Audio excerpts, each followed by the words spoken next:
どうも、ベルです。今回は、ドゥームステイのヒーローティアリストシリーズということで、S ランクのヒーローについてやっていこうかなと思います。ヒーローのティアリストというのは、ドゥームステイのヒーローをS ランクから D ランクまでランク付けしたものになるんですけども、少し前の動画で、どのヒーローがどのランクかということについては、お伝えさせていただいたので、まだそちら、ご視聴いただいてない方は、そちらを先にご視聴いただいた方が、この動画がより楽しめるかなと思いますので、概要欄のリンクよりご視聴いただけると嬉しいなと思います。では、早速やっていきたいんですけども、長らくやってきた、このヒーローティアリストシリーズも、今回で最終回となるというところで、非常に感慨深いものですね。で、最終回の今回は、ドゥームステイの中で、最強ヒーローの、S ランクヒーローの解説ということで、サンダーと、ルイと、ジュリアと、チュンと、エレナと、ビアンカ。この6名の、解説になるんですけども、もう本当に全員強いです。このヒーローを使いこなすことで、このゲームの戦闘で、大いに活躍することができて、このゲーム自体も、より楽しくなっていくかなと思いますので、最後までぜひ、ご視聴いただけると嬉しいなと思います。では、早速やっていきたいなと思うんですけども、まずは、第2世代の、歩兵ヒーローのサンダーですね。彼について、語っていきたいなと思うんですけども、彼は全ヒーローの中でナンバーワンの硬さを持っているヒーローです。彼の魅力はもう何と言っても圧倒的な駐屯性能です。本当に全ヒーローの中でもうダントツトップの硬さを誇ってます。このヒーローの駐屯ともうそれ以外のヒーローの駐屯だともう本当に世界が変わります。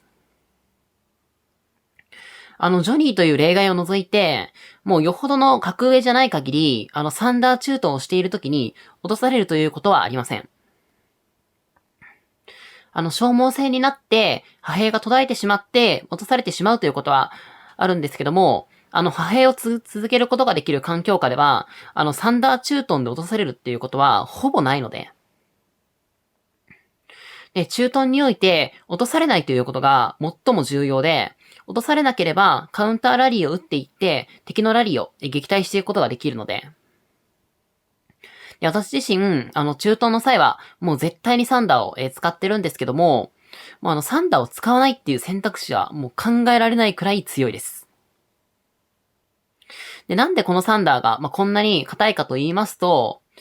被ダメージ減少効果も、さることながら、メインはこの回復効果ですね。回復係数が2800の、回復効果が5秒間続くということもあって、受けたダメージを、もうあらかた回復できちゃうんですよね。で、このゲームの回復効果というのは、あくまで、軽傷兵を、回復させるものなので、重傷兵っていうのは、回復していくことはできないんですけども、あくまで、駐屯の際は、生存している人数っていうのが一番大事になるので、結局全滅しなければ、その見張り台だったり、大都市って守っていけるんですよ。で、この回復効果のおかげで、生存人数を、維持することができて、駐屯の目的である、見張り台や大都市を、保持していくことができる。これが彼の、強みなんじゃないかなと思います。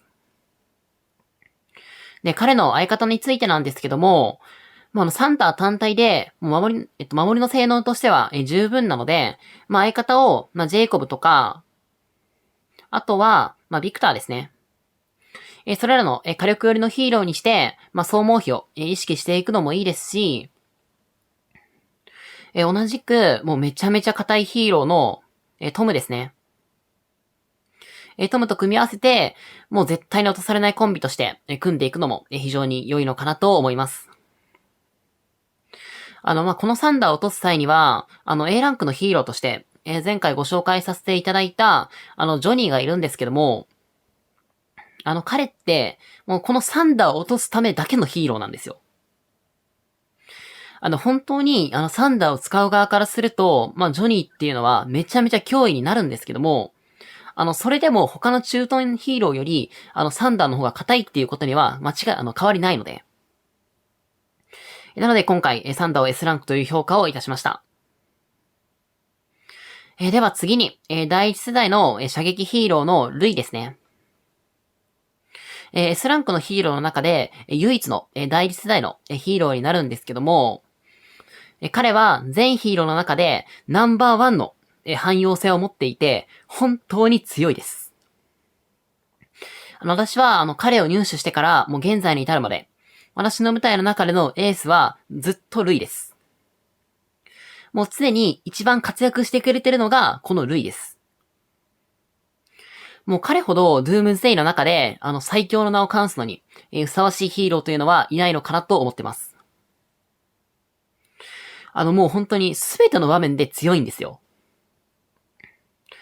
中トンでも、ラリーでも、野戦でも、全ての局面において、彼は非常に高いパフォーマンスを発揮してくれます。まず、中トンなんですけども、彼は、中トンの火力役として、活躍していくことができます。第3世代の、ジェイコブや、中トン特化ヒーローの、ビクターの方が、中トンの火力役としては、上なんですけども、ルイは、これあくまでおまけとして中トンもすることができて、めちゃめちゃ強いというのが魅力なのかなと思います。ジェイコブは野戦でも使えるんですけども、じゃ野戦で使う部隊を全部覚醒させて、ビクターも覚醒させていくってなると、さすがに大変なので、もうルイ自体も中東に十分に活躍していくことができますので、彼の魅力の一つなのかなと思います。また彼は、ラリーでももう大活躍で、彼の非常に高い火力と、範囲攻撃を持った、レイジスキルで、ラリー部隊を、短期攻撃されても追い返すことができるんですよ。ラリーの際って、別に範囲攻撃であることは、そんなに意味がないように思えるんですけども、ラリー部隊ってめちゃめちゃ短期攻撃されるんですよ。自分自身がめちゃめちゃ強くて、もう相手のエースよりの強い状況下だったら、短期攻撃でラリー部隊を狙われるっていうことは、ないんですけども、ある程度敵のトッププレイヤーと、差がある状態だと、ラリー部隊を野戦部隊で、殲滅されちゃうっていうことは、もう全然起こるので。ただ、この範囲攻撃を持っているルイを使えば、その野戦部隊に襲われても、逆に相手に多くのダメージを与えることができて、追い返すことができるので、非常に優秀なのかなと思います。そして、彼の真骨頂なんですけども、もうそれはもう野戦ですね。超火力の、範囲攻撃で、もう野戦で無双していくことができます。レイジスキルがもう最大5体まで当たる範囲攻撃で、この範囲攻撃、もう何が強いかって、円形の範囲攻撃なんですよ。なので、当たる範囲がめちゃめちゃ広くて、で、しかも、スキル構成が、攻撃アップに加えて、スキルダメージアップを、持ってますので、このめちゃめちゃ強いレイジスキルの、火力をさらに上げていって、なおかつ、第4スキルで、レイジ回復がありますので、超火力の範囲攻撃のレイジスキルをもう連発できる。もうこれが彼の強みで、もう集団戦の時に、もう大活躍です。このヒーロー、もう本当に、戦った時に自由にさせておくと、もうとんでもないほどダメージ食らっちゃうので、もう野戦していく際には、もう相手にいたら、もう最優先で倒しに行きましょ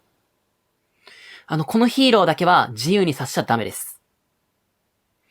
で、使う側からすると、一番攻撃されたくない、ヒーローになるんですけども、この超火力の、範囲ダメージを、打たせ続けると、もう、負ける大きな要因になるので、もう相手の類を見つけたら、もう全力で落としに行く。もうこれが野戦の集団戦において、非常に重要なのかなと思います。また、類は、一撃離脱戦術という、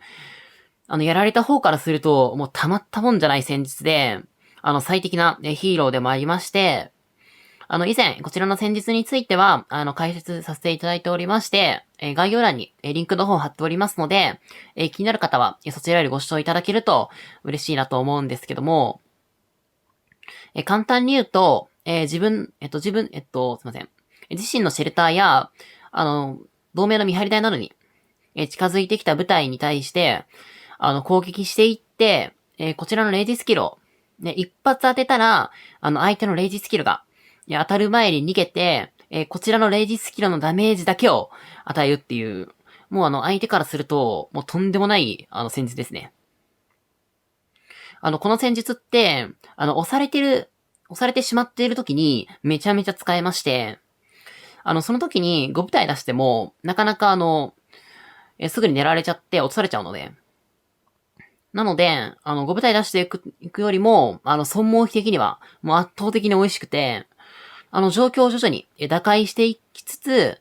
不利な盤面であっても、相手を損耗させていくことで、その後に、繋げていくことができるので、もう使い方次第では、めちゃめちゃいい戦術なんですよね。で、あとは、汎用性という面で、見たときに、このルイは、もう全ヒーローの中で、もう圧倒的にナンバーワンですし、野戦でもラリーでも、必要不可欠な性能なので、入手可能になれば、最優先で育成していただくのがいいんじゃないかなと思います。では次に、同じく射撃ヒーローで、第3世代ヒーローの、ジュリアですね。彼女について、語っていきたいんですけども、彼女は、全ヒーローの中で、1対1の状況において、ナンバーワンの、ヒーローです。このジュリア、まず何が強いかって、もう基本スペックが高すぎるんですよ。非常に高い火力の、レイジスキルに加えて、レイジ回復。そして、スキルダメージアップ。もうなんか何個効果あるんだっていう感じで。で、ジュリアを使ってて、本当に思うのが、もう2回目以降のレイジスキルのもう発動スピードがもう異次元です。才能を、スキルツリーに振ってることも相まって、一回レイジスキルを打ったら、すぐに次のレイジスキルが打てちゃうんですよ。このレイジスキルの手数で、もう圧倒的に有利に戦いを運んでいけることが、彼女の魅力なんですけども、彼女は覚醒させることで、さらに、確定で相手を沈黙状態にすることができるようになります。で、この沈黙効果っていうのは、相手のレイジスキルの発動を封じる効果なんですけども、沈黙効果が終わった後は、レイジスキル発動しちゃうんですけども、その間は、沈黙させている間は、相手のレイジスキルを受けない状態で、こちらは攻撃していくことができますし、仮に、沈黙効果が解けて、レイジスキルが発動してしまっても、チュンと組ませておけば、チュンが沈黙させてくれて、アシスタントのレイジスキルを封じることができるので。じゃあそうなると、じゃあその間に、ジュリアのレイジがまた溜まっていって、また、沈黙効果を付与していくことができたり、集団戦であれば、他の人のジュリアから、沈黙効果を付与することができたりしますので、非常に活躍を見込んでいくことができるので、非常におすすめができるヒーローなのかなと思います。では次に、第2世代の射撃ヒーローのチュンについて語っていきたいんですけども、彼女の魅力は、もう何と言っても、もう全ヒーローの中でナンバーワンの火力です。単体火力だと、スキル回転速度的にも、先ほどお伝えした、ジュリアに軍配が上がるんですけども、2体の敵に攻撃が当たる状況下において、チュンはもう圧倒的な性能を発揮します。チュンのレイジスキル。これ半端なくて、13000のダメージ係数の攻撃を2体に当てることができるんですよ。これもう、意味わからんレベルの性能してません？ルイやジェイコブだと、攻撃が当たった時の敵の数に応じて、敵に1体当たる、1体の敵に対する、火力っていうのは、下がってしまうんですけども、チューンはそんなことなくて、むしろ、一体の敵にしか当たらなかった時に火力が上がるんですよね。そして、このめちゃめちゃ強いレイジスキルの火力を40、第4スキルで25%上げていくことができて、そして移動速度もおまけでついてくるっていうところもあって、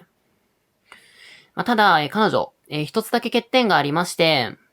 それ何かと言いますと、レイジスキルを発動するのに必要なレイジが1200なんですよ。このゲームのレイジスキルの発動に必要なレイジっていうのは、リーダーにしているヒーローの必要レイジに依存するので、アシスタントのヒーローのレイジスキルを発動するのにも、彼女をリーダーにしている場合には、1200レイジ必要になってしまうんですけども、第2スキルで、レイジ回復していくことができるので、並大抵のヒーローよりかは、レイジスキルの発動っていうのは早いんですよね。なので、実際に使ってみると、この1200レイジっていうのは、思った以上に、気にならないのかなと思ってます。また、ジュリアの時に、軽くお話ししたんですけども、彼女は、レイジスキルを受けた時に、50% の確率で、発動する、沈黙効果を、持ってるのも非常にいいポイントですね。ただ、組ませる相方がめちゃめちゃ悩ましいんですよね。今の野戦で、強い射撃ヒーローって、先ほどご紹介したルイと、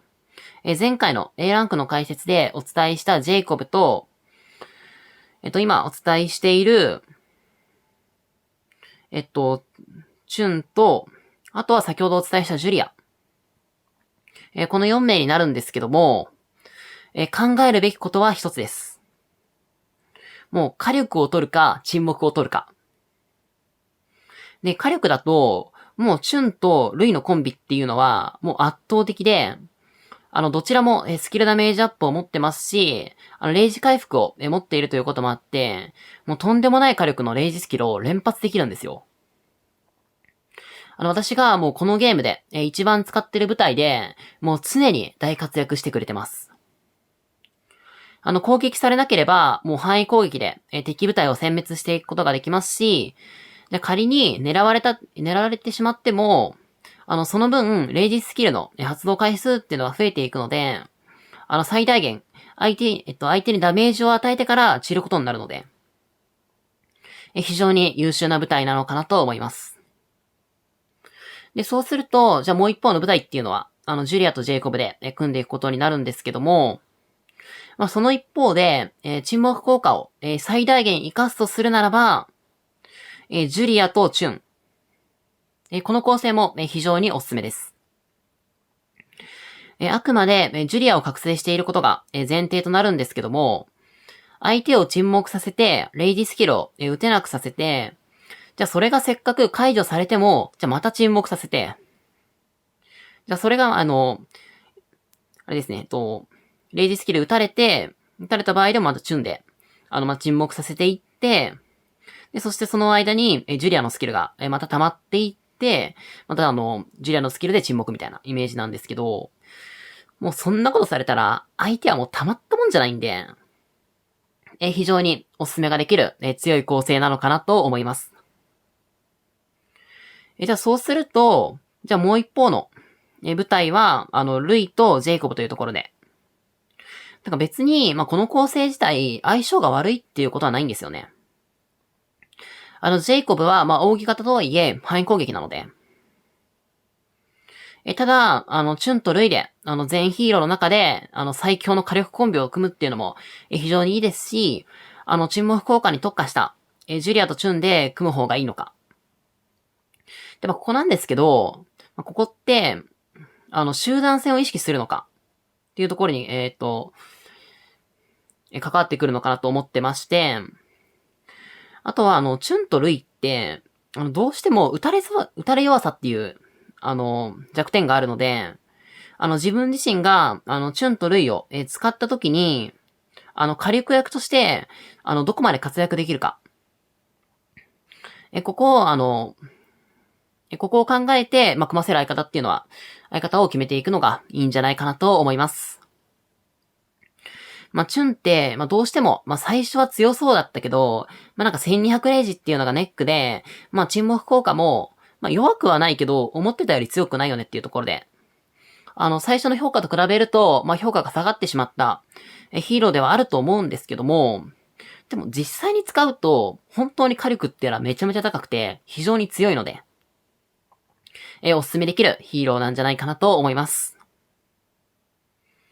では次に、第3世代の騎兵ヒーローのエレナですね。彼女は、格上のプレイヤーと戦うときに、最も適したヒーローです。格上のプレイヤーと戦うときに、何よりも脅威なのが範囲攻撃なんですよ。先ほど、チュンやルイについてお伝えさせていただいたんですけども、このチュンとかルイって範囲攻撃なので、じゃ仮に、包囲してたとしても、みんなで、包囲してたとしても、みんなダメージ受けちゃうんですよ。で、そのダメージって、もう本当にでかいんですけど、で、それをエレナは 40% もカットすることができて、なおかつ攻撃しているときに、すなわち、相手の一つの部隊を、複数の部隊で、攻撃しているときにダメージアップをしてくれるというところで、これほんと攻撃されてる方からすると、もうたまったもんじゃないですよね。で、しかも、レイジスキルがこれ、一回にダメージを与えるスキルではなくて、持続ダメージのスキルになるんですけども、3秒間で与えることのできるダメージ係数を合計すると、攻撃してる状況下だと、合計で17,850になるんですよ。これってとんでもない火力じゃないですか。もちろん、一気に与えた方が、相手の兵士が減った状態で、相手からの攻撃を受けていくことができるので、その方がいいことには変わりないんですけども、ここまでダメージ係数が高いとなると、話は別なのかなと思います。もう非常に優秀ですね。格上のプレイヤーと1対1でやり合っても、勝てる道理というものはないので、格上のプレイヤーと戦うときは、複数部隊で、相手を包囲するのが、必要不可欠になるんですけども、彼女はそのセオリーに非常に合っていて、大活躍してくれるんじゃないかなと思ってます。ゲームシステム的に、なかなか自分より強いプレイヤーに、勝っていくのは、難しいんですけども、彼女を使いこなすことで、格上のプレイヤーとも、戦うことができるようになって、このゲームをより、楽しめるかなと思いますので、ぜひ育成していただくのがいいんじゃないかなと思います。では最後に、今回の鳥であり、このヒーローティアリストシリーズの、最後を締めくくるのが、このゲームの中の、最強サポートヒーローのビアンカです。彼女は、味方に大きなバフを、かけていくことができまして、レイジも回復させてかつ、シールド効果も、付与していくことができます。そしてこの効果、もう何がやばいって、覚醒前で最大で3部隊。シールド効果はレイジスキルではないので、覚醒してるかどうか関係なく、3部隊になるんですけども、攻撃と防御アップとレイジ回復は、覚醒後で、最大5部隊にかけていくことができます。これってめちゃめちゃでかくないですか？で、このビアンカのバフって、強さ関係なく、味方に同じだけのバフをかけていくことができるんですよ。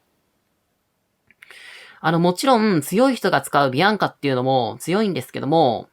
まだ相手の部隊をバンバン倒していくことが難しい方でも、集団戦で彼女を使っていくことで、味方の強い人の部隊を強化していくことで、全体の勝利で繋げていくことができますので、集団戦では、味方にこのビアンカ部隊がどれだけいるかっていうのが、全体の勝敗を握ってきます。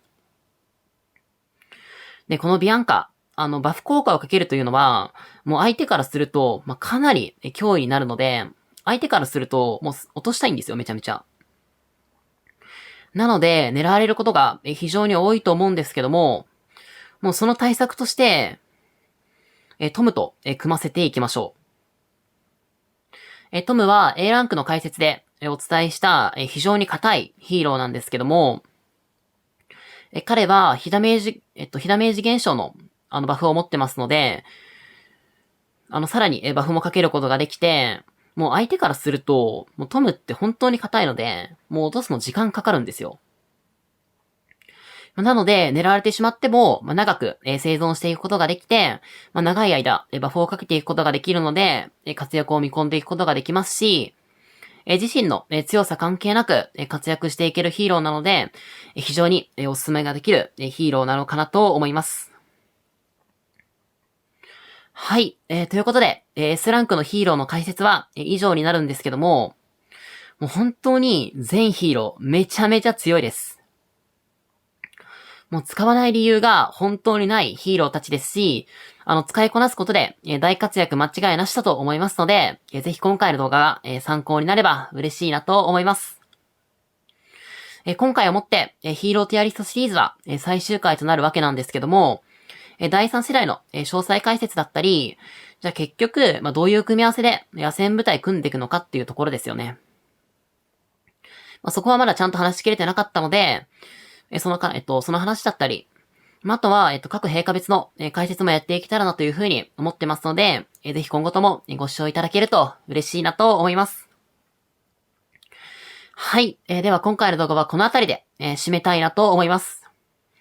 最後までご視聴いただきありがとうございました。チャンネル登録及び、概要欄より、X のフォローをしていただけるとめちゃめちゃ嬉しいので、ぜひよろしくお願いいたしますというところで、バイバーイ。